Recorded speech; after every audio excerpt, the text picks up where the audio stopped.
Right now on News 3, more rain heading our way as businesses and homes begin the long cleanup process. Our continuing team coverage starts now. This is News 3 at 10. Thanks for joining us. A continued risk for more rain. This just a week after the historic rainfall drenched and flooded the area a week ago tonight. Some roads on the Near East Side are still closed tonight. That includes parts of East Johnson Street, East Main, East Mifflin, and Marston Avenue. John Nolan Drive will be partially closed later this week as crews install shoreline stabilizing measures. According to a release from the city today, one of the road's inbound lanes will be closed from 9 a.m. until 3 p.m. Wednesday through Friday. Now, during this time, crews will install rocks as a preventative measure that will reduce flooding erosion. Once again, we have continued team coverage. Chief Meteorologist Gary Canalti in the Weather Center. Amy Reed on the county's effort to improve water flow, and Keely Arthur has an update on damages across the city. But let's start with Gary. We're monitoring some potentially heavy rainfall tomorrow. Gary. Actually, even parts of our area could get it tonight, especially up north of Wisconsin Dells, and maybe even in areas north of Madison. Let's start out by taking a look at alert days that we have in the forecast. Continued for tonight for the potential for some severe thunderstorms with heavy rain in the northern parts of our viewing area. And then tomorrow, more thunderstorms by late afternoon and evening with hail, high winds, and heavy rainfall, all threats. Flash flood watch is in effect until 7 a.m. on Wednesday morning for Dane County and areas to the north and east. Now, just over the last 6 hours, you can see areas of very heavy rain have occurred north of Milwaukee, and then just within the last couple of hours, an area from southeastern Minnesota through south of La Crosse over toward Camp Douglas. Many of those areas picked up 2 to 4 inches of rain, about 1 to 2 inches from the Dells to the north and east. But south of there, very little in the way of rain. Most areas well less than an inch. In some areas, no rain at all. But as we look at Doppler track, you can see a line of thunderstorms now becoming a little more oriented from west to east, with the storms kind of tracking over the same general area. In our viewing area, we've been watching some storms in Marquette and Green Lake counties. Those storms have dropped below severe limits. The severe thunderstorm warning has been dropped there. Tornado warning is in effect for parts of Waupaca and Winnebago counties up toward the Fox Valley, and severe thunderstorm warnings are out for the rest of the Fox Valley. The highest severe weather threat tonight remaining north of Madison. Slight risk from Madison northward and enhanced risk into central Wisconsin. A marginal risk for an isolated severe thunderstorm down toward the state line. Tomorrow, the severe weather threat shifts southward. A slight risk for much of southern Wisconsin. A marginal risk north and west of Madison. It all depends on where those storms develop. Low temperatures this morning started out very mild because of the mugginess of the air. 74 the overnight low in Madison. High temperatures were in the mid to upper 80s. La Crosse hit 90. Milwaukee just shy of 90 degrees.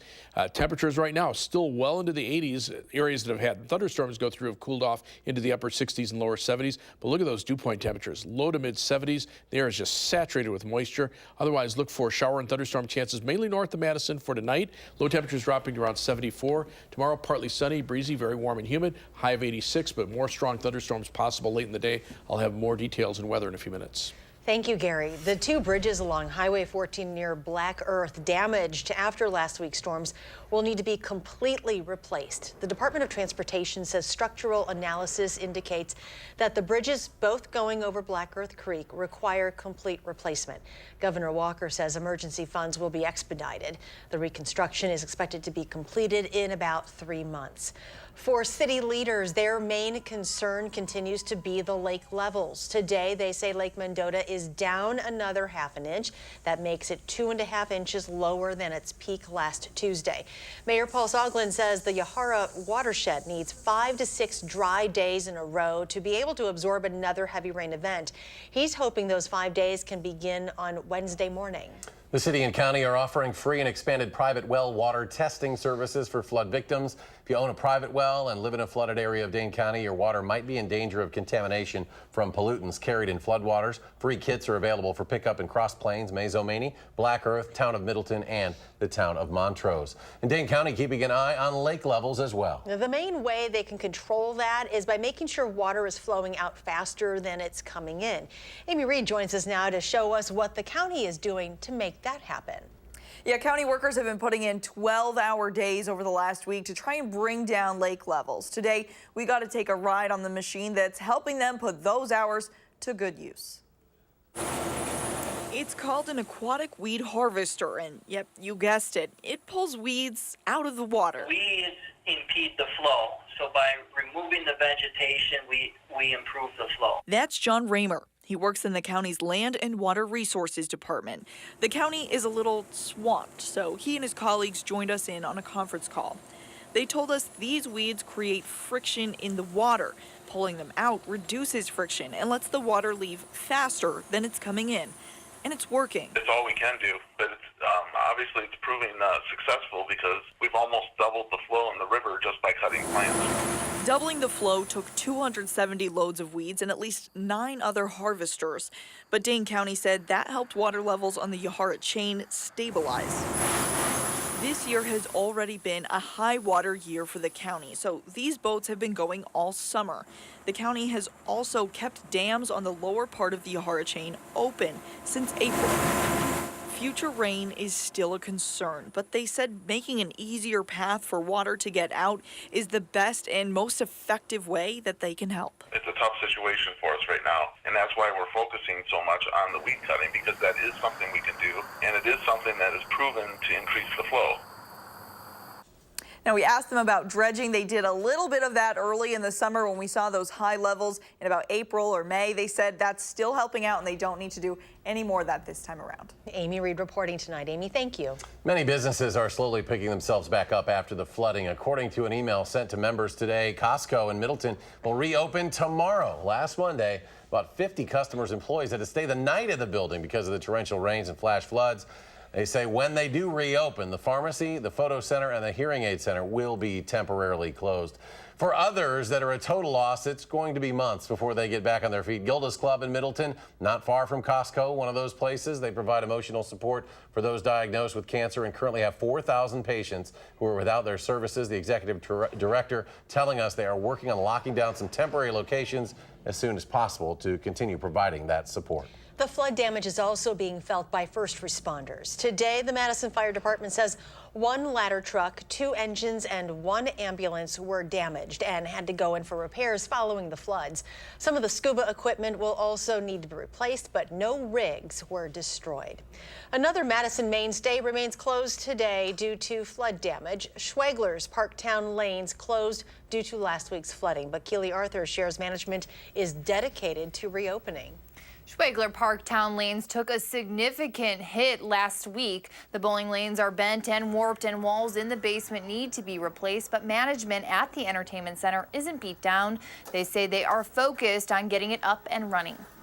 To see it in this condition, it's sad. But the best part about it, we've got customers, we've got employees that have been coming out of the woodwork to help us.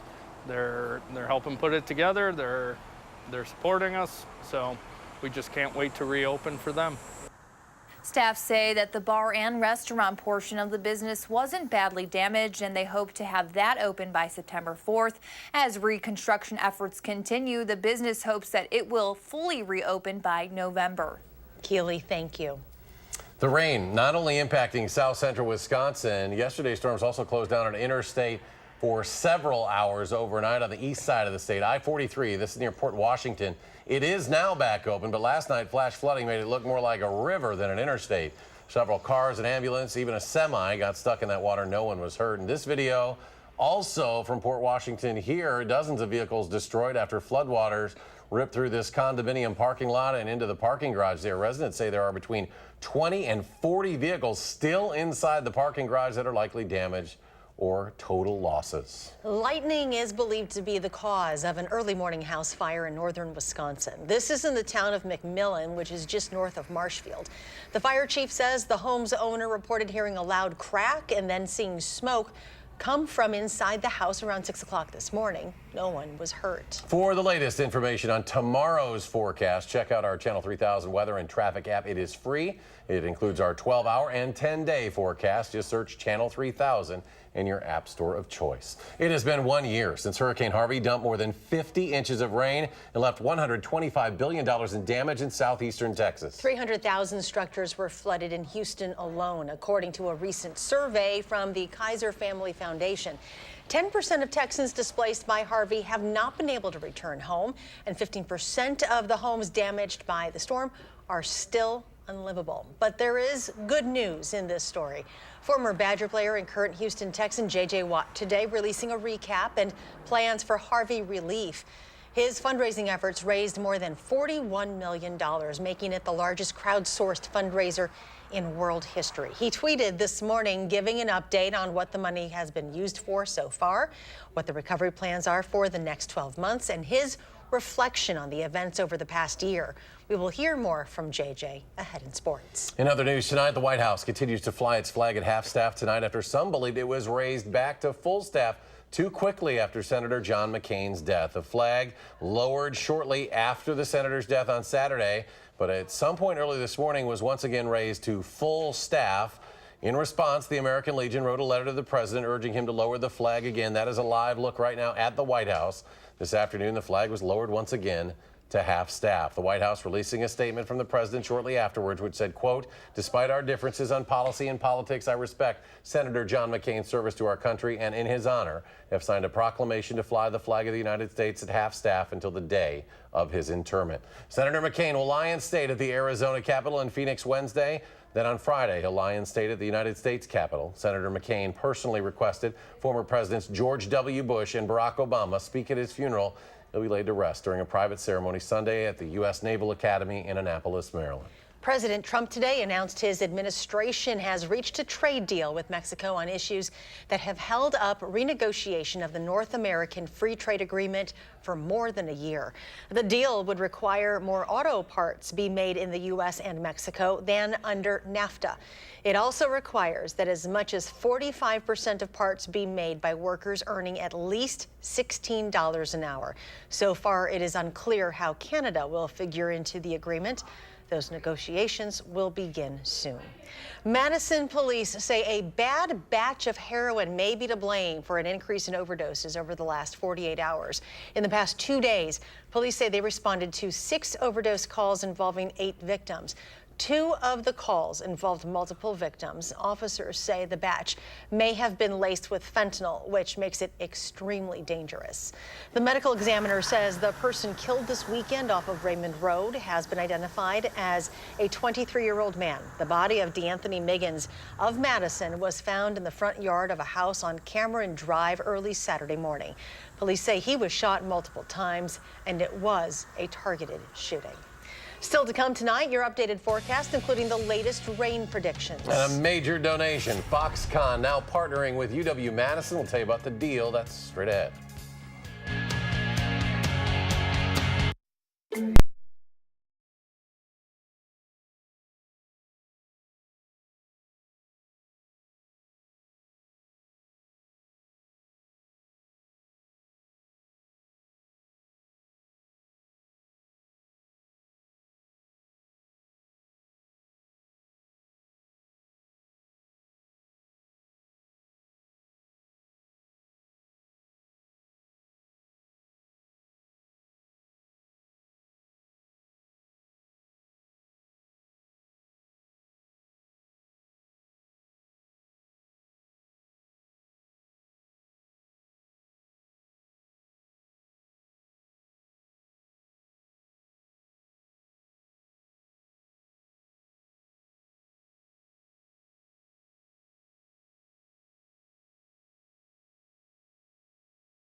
Welcome back. Foxconn says it'll invest $100 million in engineering and innovation research at UW-Madison. The deal just announced today is one of the largest gifts in the university's history. That money will help establish a new research facility for the College of Engineering, providing opportunities for research in cancer treatments, robotics, driverless vehicles, and more. The Taiwan-based electronics giant is in the process of building its first North American factory in southeastern Wisconsin. Work is scheduled to begin this week on rebuilding Main Street in Sun Prairie. Governor Walker approved an emergency contract for more than $1 million to rebuild the intersection of Main Street and Highway 19. Construction is expected to be finished by the end of November. For the first time in more than 2 months, the Old Fashioned on the Capitol Square now back open to its full menu. The restaurant had to rebuild its kitchen after a fire there back in June. The business was closed for just a couple of days, and when it did reopen, only offered a limited menu while it was rebuilding. Chief Meteorologist Gary Canalti joins us now, and we're really anxious for tomorrow and see what that'll bring. Well, some people have to get through tonight. I mean, you know, we've had it quiet here in Madison. That's not been the case for our northern viewers, and it's continuing to go on there. And so, that first things first, let's start with that. We have an alert day in place for tonight for heavy rain and high wind threat up north of Madison. And then tomorrow, that severe weather threat pretty much covers all of southern Wisconsin, especially from late afternoon into tomorrow night. Flash flood watch in effect until 7 a.m. Wednesday for Dane County and areas to the north. National Weather Service La Crosse has expanded it back out to the west because of heavy rain that has been ongoing tonight. In fact, some of the strongest thunderstorms right now are moving out of Vernon County into southern portions of Juneau County around Elroy, and then those are heading eastward, will eventually affect northern Sauk County from Reedsburg over toward Baraboo and Wisconsin Dells.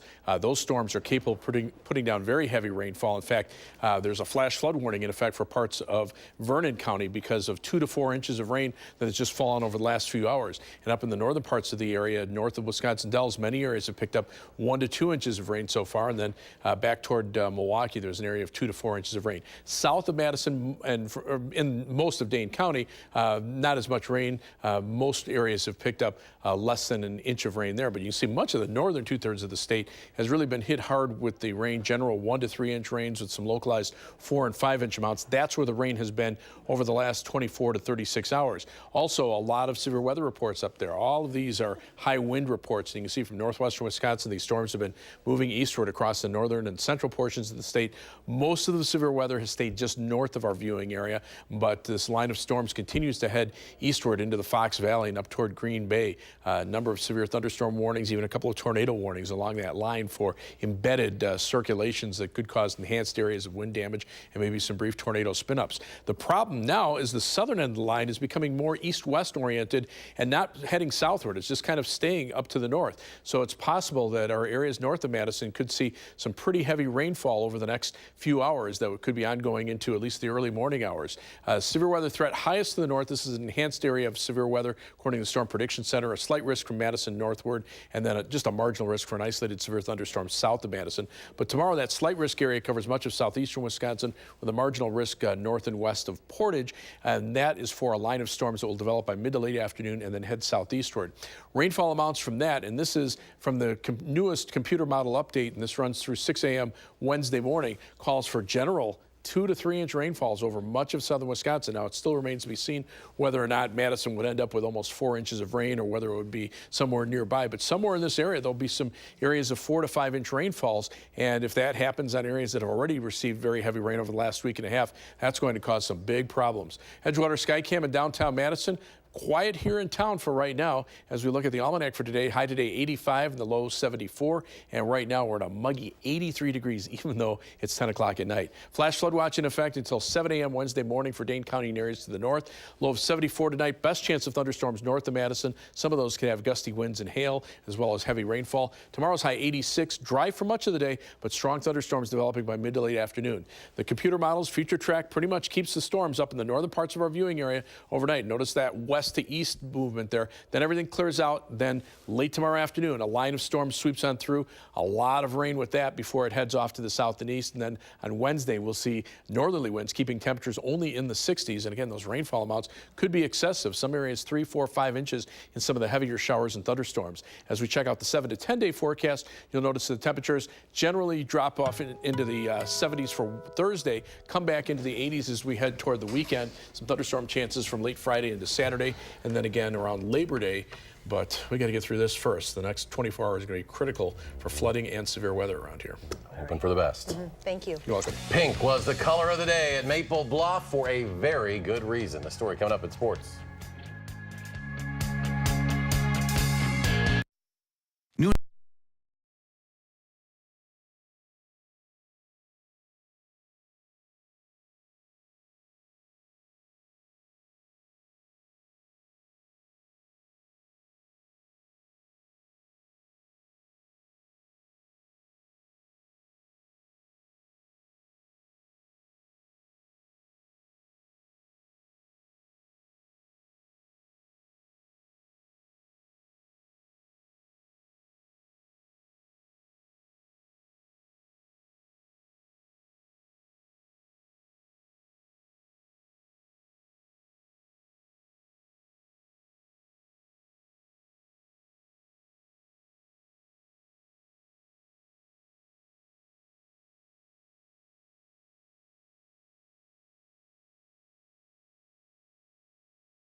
The Badger football season opener is almost here. Friday night, Western Kentucky at Camp Randall, kickoff just after 8 o'clock. Western Kentucky is starting its 100th season of college football. The Hilltoppers 6-7 last season. They'll be starting a redshirt senior at quarterback, making his first collegiate start. Then there's playing on the road against 80,000 screaming Badger fans. We're now exposing a bunch of young players, particularly on the offensive side of the ball, to probably what's going to end up being, I would say, the loudest environment in college football in week one. So, you know, I'm not going to sleep really well on that front, but we've practiced. We've prepared in the noise. The Packers have their fourth and final preseason game Thursday night in Kansas City, but Saturday is the big day. That's when the final cuts will set the roster at 53 players for the regular season opener. So who will back up quarterback Aaron Rodgers? Brett Hundley, Deshaun Kaiser, and or Tim Boyle. Do you keep 3 quarterbacks on the 53-man roster, or do you have 2 and have 1 on the practice roster? Mike McCarthy said that decision was pretty easy his first year as head coach. Well, I think if you go back to the beginning, I mean, those 2 quarterbacks were Brett Favre and Aaron Rodgers. So I think that answers that part of the question. And really, in the big picture of things, it's what's the 53 look like? I mean, that's a, you know, you have to be open to when a young player, whether it's a young quarterback, if he earns the right, you know, he performs at a level, you know, there's a standard that we feel that we have here. He's earned a spot on the 53, then, you know, you like to keep him. J.J. Watt is getting ready to return to the field after suffering a tibial plateau fracture last season. Even though he wasn't playing last season, he sure made an impact in the community in Houston. Today, the J.J. Watt Foundation announced it raised and distributed $41.6 million in the last 12 months to help the victims of Hurricane Harvey. Watt used the power of social media to get the ball rolling. Now, the foundation said it's the largest crowdsourced fundraiser in world history.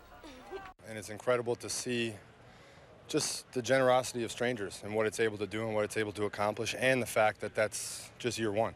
I mean, we still have more to do, and we still have a lot going on moving forward. So the work isn't done by any means.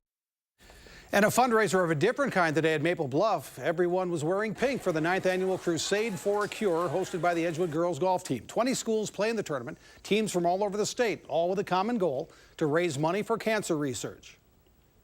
It's really fun just to wear something different and be part of something that, like, you're doing it together, where you're not just teams against each other. And, you know, then you get the whole community feel and partnership. It's been really great to hear about, you know, all over the state, these teams doing car washes and bake sales and things like that. So we're really proud of the girls for doing that. The event raises money for breast cancer and melanoma research at the UW Carbone Cancer Center. In the last 8 years, the event has raised $70,000 for cancer research. This year, they raised over $17,000. In the tournament, Middleton edged Waunakee by 1 shot for the title. Waunakee's Sam Solier and Bayport's Joe Baranchik had the low individual scores with 77. And we'll be right back.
Gary's back, keeping a close eye on things. Yeah, we got a flash flood watch in effect for the northern parts of our viewing area through 7 a.m. Wednesday.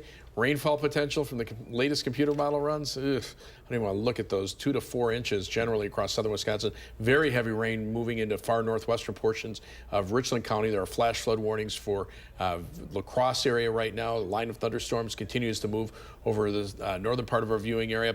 Another round of storms late tomorrow afternoon, tomorrow night, and then warm for next week. Gary, thank you. Do something good. We'll see you tomorrow. Now.